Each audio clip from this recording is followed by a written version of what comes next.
जरूर। माँ के प्यार की एक ऐसी दिल को छू लेने वाली कहानी मैं आपको बताता हूँ जिसे पढ़ने में लगभग 5 से 7 मिनट लग सकते हैं।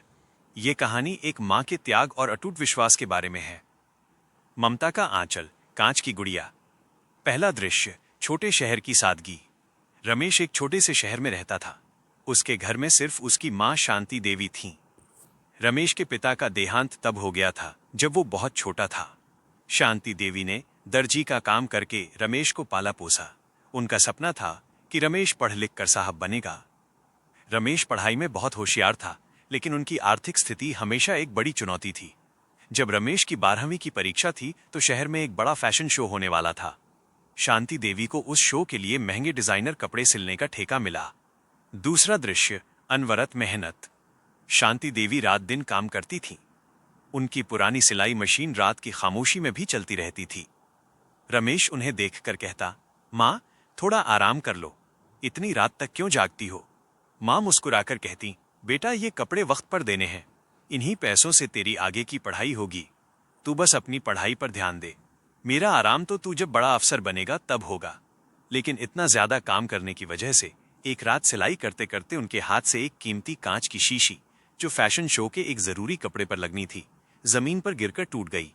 ये शीशी बहुत मुश्किल से मिलती थी और बहुत महंगी थी। मां डर गईं।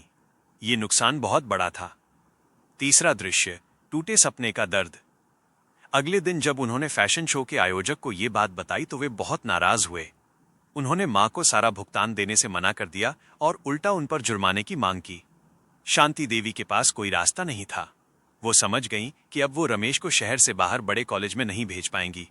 रात को जब रमेश ने उनसे पूछा कि क्या हुआ, तो मां ने बहाना बना दिया, बेटा, थोड़ी देर हो गई इसलिए भुगतान आधा मिला है।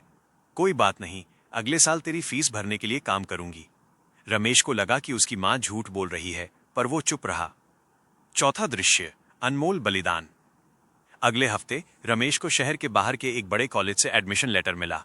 फीस की आखिरी तारीख नजदीक थी। एक दिन रमेश ने देखा कि मां ने अपने संदूक से एक पुरानी लकड़ी की डिब्बी निकाली। उस डिब्बी में एक सोने की चूड़ी थी जो उनकी शादी की निशानी थी। वो चूड़ी लेकर पास के सुनार के पास गईं और उसे बेच दिया। रमेश दरवाजे के बाहर सब देख रहा था।